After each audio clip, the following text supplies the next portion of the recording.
da denyo ho denyo ho wada den den. Hengo denyo ho denyo ho wada den den.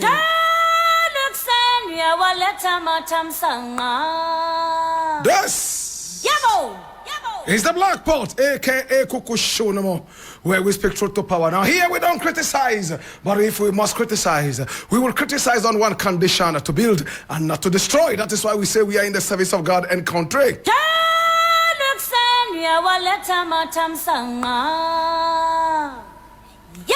My brother, my sister, this is the voice of the people, and the voice of the people is the voice of God.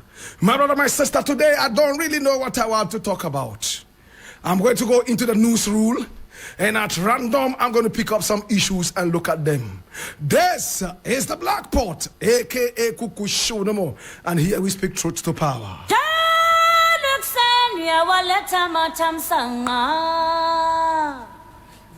All right, so now I'm seeing something on graphic online, and it's breaking news. It's hot. It was published at 10:45, and we have it right here. My God have mercy, just a few minutes ago. It says OSP withdraws cases against Cecilia Dapaah. That is a heartbreaker, right? OSP withdraws cases against Cecilia Dapaah, and that's the Office of the Special Prosecutor. Now let's delve into it. Now the Office of the Special Prosecutor, OSP, has withdrawn all its legal actions against former Minister of Sanitation and Water Resources Cecilia Dapaah. Now the cases withdrawn by the OSP include an application for a confrontation order to continue to freeze the assets of the former minister, and the criminal case by the OSP accusing the former minister of failing to declare her assets as enjoined by law. Cecilia Dapaah, the special prosecutor, was at the Financial and Economic Crimes Division of the Accra High Court Thursday morning, that's January 25, 2024, to withdraw the cases.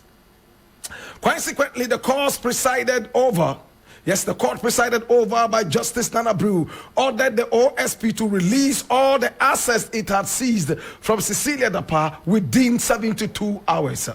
Now, when the case was called Thursday morning, Mr. Ejabing pleaded with the court to hear him in chambers. Justice Brew replied that he would prefer to hear the case in the open court due to its urgency. Now, the special prosecutor then approached the bench, and consequently the lawyers went with the judge into his chambers. My brother, my sister, we all remember the OSP and lawyers of the former minister have been battling in court since July 2023, when the anti-graft agency commenced investigations on Cecilia Dapaah for allegedly involved in corruption and corruption-related offenses, following allegations that she was keeping more than $1 million American in her house. That was after the police prosecutors had arraigned two house helps working for Miss Dapaah and her husband Daniel Osekufo at an Accra Circuit Court for allegedly stealing money and items worth millions of Ghana cedis from the couple's residence at Abelenque in Accra.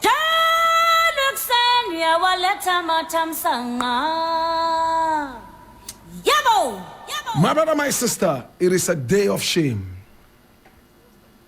It's a very big day of shame, and it's a big failure for the fight against corruption. In fact, even a toddler knows that this case smells terribly of corruption. My brother, my sister, Cecilia Dapaah had several currencies amounting to several millions of Ghana cedis in all, sitting in her house. She had several millions also sitting right there in her bank account. We were all told how a ghost in her family was able to withdraw and receive Momo. At the same time, we were told that she was also involved in some estate business, which she denied. My brother, my sister, with all these allegations, OSP goes to court and says, please, can you listen to me behind the curtains? Oh, please, could you listen to me in hiding? The court said no. This is very sensitive, and we would love that you say it in the open so that nothing is shrouded. OSP says, okay, now I have withdrawn all cases against Cecilia Dapaah. It's a shame. I think this OSP should be sacked one time. I think that this OSP is more shameless than Martin Alamisi Hamidu. My brother, you are not working in your bedroom for yourself. You are working for the people of Ghana. If you are not ready for the fight, don't start it and annoy us. I am so mad at this OSP. My brother, you whip up the interest in Ghanaians that you are working. You whip up the interest in Ghanaians that, oh, there is something that is smelling. It might be a rat. Maybe it might even be a grass cutter. Maybe it might even be bigger than these two. It must be an elephant. Look how Ghanaians were so interested in this issue. Look how we were all running helter-skelter and applauding the OSP and standing by you, only for you to drop us like hot coals. You are a shame. I am mad and angry. Hey, is this what you can do? At least follow the case to the end of it all. Let us see that you have not been able to crack it good. And let's say, okay, at least you made an attempt. In the middle of the whole caboodle, only last 2 weeks you met with some of these judges and members of the judiciary. Why did they give you cabin biscuits and tea to drink? At the end of the day, OSP comes to tell us, as if by his own whims and caprices, he decides and makes rules and I'll make them. OSP is a shame. I am so disappointed in you. I realized that they had a press conference. I was on radio. I couldn't listen to the press conference, but I must listen to that press conference. But these are my initial comments. It's a shame. OSP, you know what you have done? You are proving Nana Akufo-Addo right, because he said that at the end of the day, Cecilia Dapaah shall be exonerated. After all, she's a good woman. You go to the court, you are begging to be listened to in hiding. Are you a mole or you are a rat? You were so interested in organizing press conferences all over the place and making everybody get to see that, okay, you are a man of integrity and transparency. All of a sudden, you are shrouded in a sarcophagus like an Egyptian mummy. What a sin thing. I am so disappointed, man. If I had my own way, I would walk off radio today because my disappointment is so deep. My brother, I feel like I'm going to have a heart attack. How could you lead us like this? And at the end of the day, you leave us in the middle of the desert and tell us that who can fly may fly and who can get hidden in holes can get hidden. I'm so disappointed. Even a baby lawyer, my brother, my sister, should be able to tackle this issue. I am not a lawyer, but I can tell you that if I was to follow this issue, I will make a mark. So much money sitting in one woman's room. So many allegations around her. My brother, my sister, smelling of corruption and corruption-related spices, my brother, my sister. More smelly than Totobi and Momone. At the end of it all, you have let loose this. You have let the country down. Please resign and leave. You have failed like Martin Hamidu. I'll leave it here.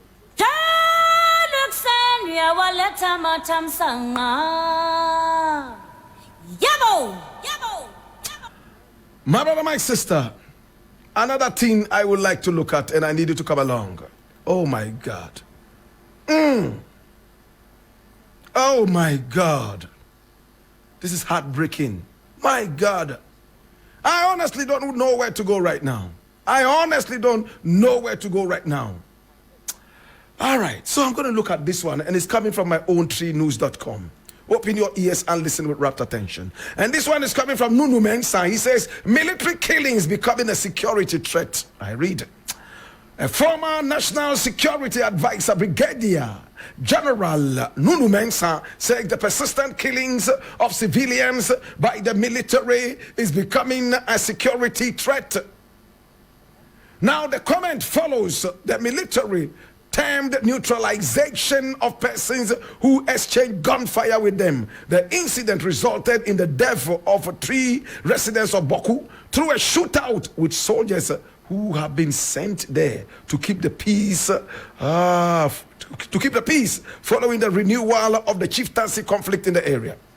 It will be recalled that news emerged on Thursday, the 19th of January 2024, that some 3 residents were killed by soldiers on the 18th of January at the night before. The military has denied killing the residents.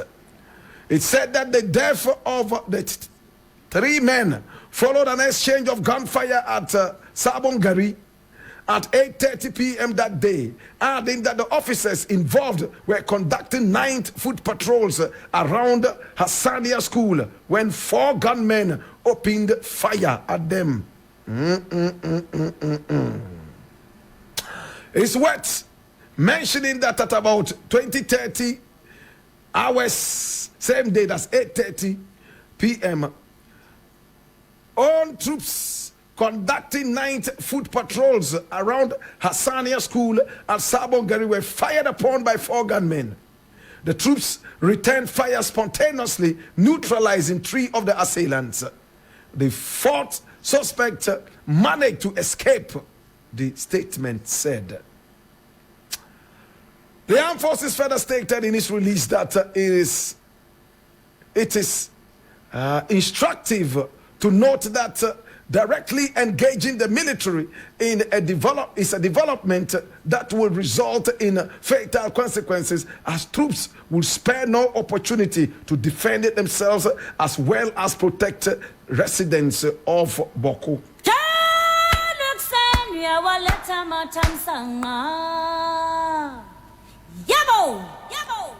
Brigadier Major Nunu Mensah.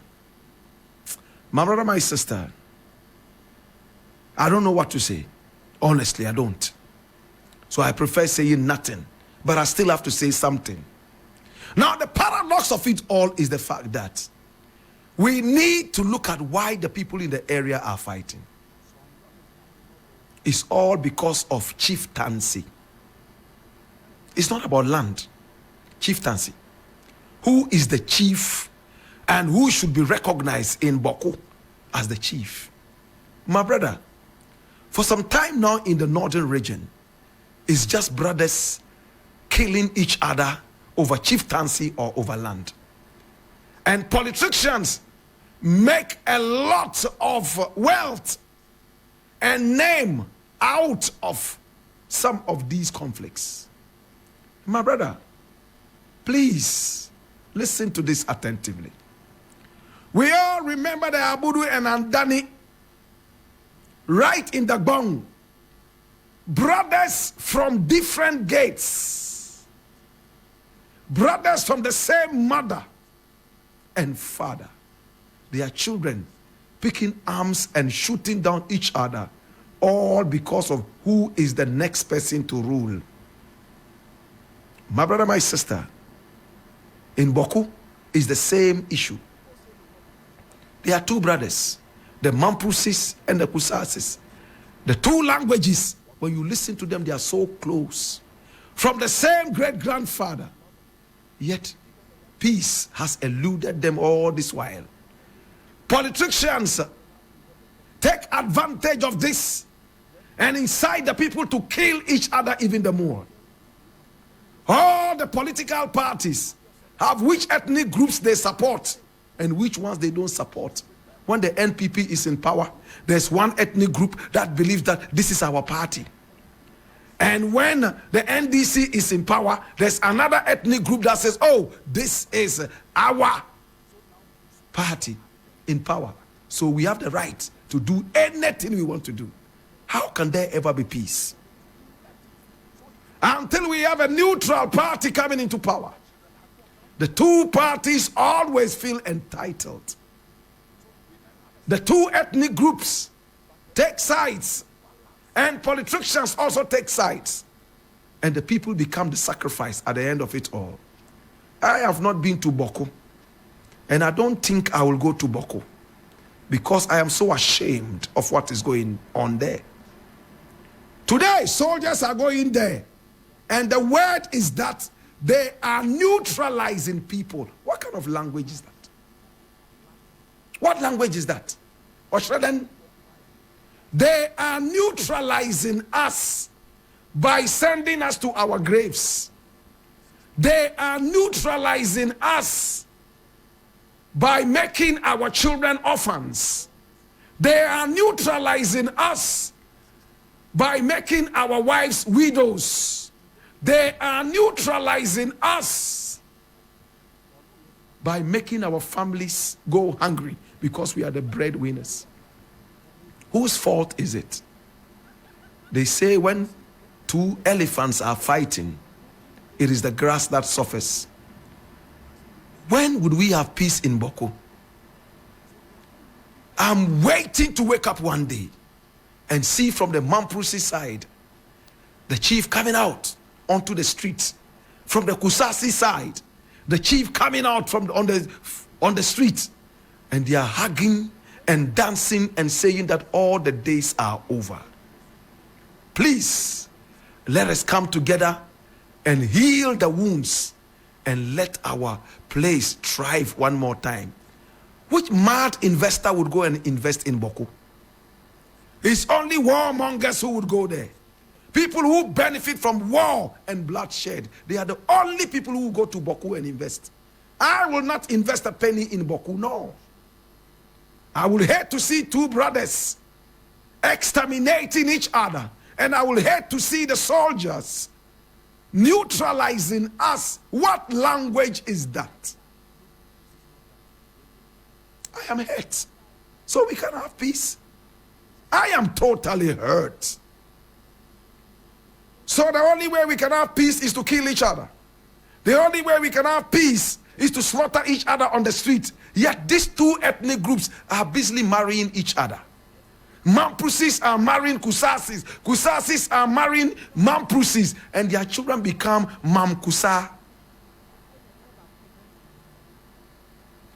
My brother, my sister. And even with that, they still have a way of classifying you. Because they both inherit patrilineally. If your father belongs to one of the ethnic groups, that is where you belong. Your mother could belong to the other one. They don't care. Oh my God. I can't wait for this peace. As I said the other time, it's sad, but it looks like it's only the Asante who can go there and wave the peace wand for something to happen. Or else, I am afraid that soldiers will keep killing us. It will come to a time, and I'm prophesying, soldiers will even take over the palaces. Soldiers will sit on the throne. Kick out Kusal Naba. Kick out Mamprugu Naba. And soldiers will sit down there.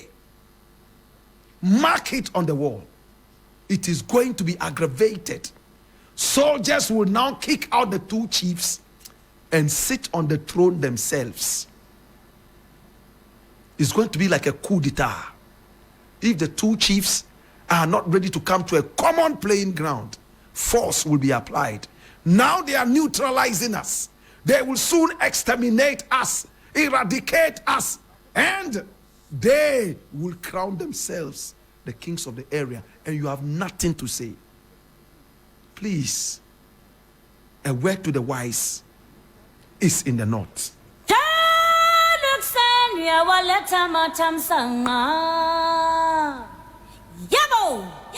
Now, my brother, my sister, I truly want to go now. I want to leave here and go and cry small, honestly. I don't know how to cry on radio, but I'm going to cry. Yes, my brother. Hey, things are happening. My God. Dabi. Ha!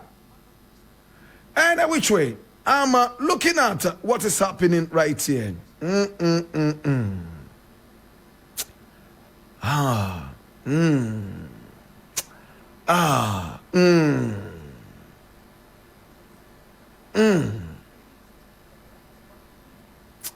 Okay.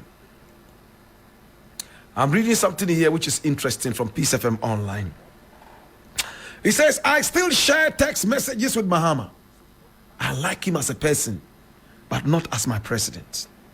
And this is Gabby Otchere-Darko. He says, President Nana Addo Dankwa Akufo-Addo's cousin, of course, the pseudo prime minister of this nation. His name is Gabby Otchere-Darko. He has described former President John Dramani Mahama as a good soul and a good friend, despite their political variance. According to him, his relationship with the former president was solid until he became Ghana's president. I gave John Mahama some space when he became president. Gabby Otchere-Darko told Bolare in a recent interview on Star Chat. He further said, John is a friend and I have known him for years. I like John as a person, but not necessarily as my president. Well, leave it here.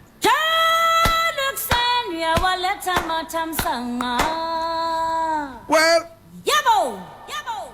it's not a problem if you like somebody as a good soul and as a friend, and you believe that they do not have the efficacy of the president, right? That's okay. It's not a problem.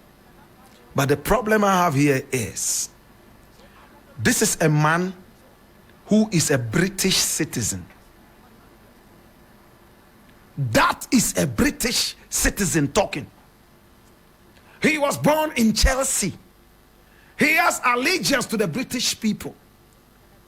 He cannot walk into the British Parliament and talk some of these things about the British, Tony Blair and all those.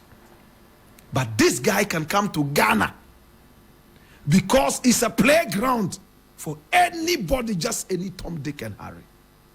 And he's been made the pseudo prime minister of this nation, a nation he has no allegiance to. It's an insult to the integrity of these people. I cannot go into England and start talking about Tony Blair, how he was my good friend until he became president and blah, blah, blah. The big question the British people would ask me is that, where do you stand? This is our jurisdiction and dispensation. Your words do not matter. Please. He loves his British citizenship so much, he will never drop it for anything. But he will continue to interfere in our politics and dire necessities vis-a-vis hire and fire anybody into government because his cousin or uncle, the president, has given him the magic wand. This was the same guy who we were told hired and fired, or was it fire first and hire some people for some power, did a merry power, and the minister did not know exactly what was happening because this is the man who has the power. So you see the people we have. It's broad daylight shame. No wonder the NPP people were telling Gabby Otchere-Darko some time ago that he was talking too much and embarrassing the government and destroying the NPP. He went quiet for some time. Today he said, oh, John is my friend, you know. Me and him share phone messages, but I really don't like him as president. If I can go by the same principle and formula, your uncle is worse. As for him, I've never been his friend. I don't want to be his friend. Let him die and resurrect and come 6 trillion times. I don't want to be Nana Akufo-Addo's friend. You were the one who said your father had 110 children. One father, 110. He must have been extremely busy in the bedroom. In fact, he should be doing children at home. and go into the Guinness Book of Records for the man with the most children. 110, according to Gabby. Therefore, if the president hires his own family members and friends, it is okay. After all, his father had 110 children. Children at home. That is what we are looking for. Hallelujah. Praise the Lord. Gabby. Interestingly, I love Gabby so much. I don't know what it is about him, but I love him. Some of his utterances are okay. Other utterances are dangerous. For heaven's sake, you are a British citizen. Please go and deal with British issues and leave us alone to be able to deal with our patriotic problem. I leave it. My name is Black Rasta. I want to say thank you so much. I appreciate it and I love you. It's been the Black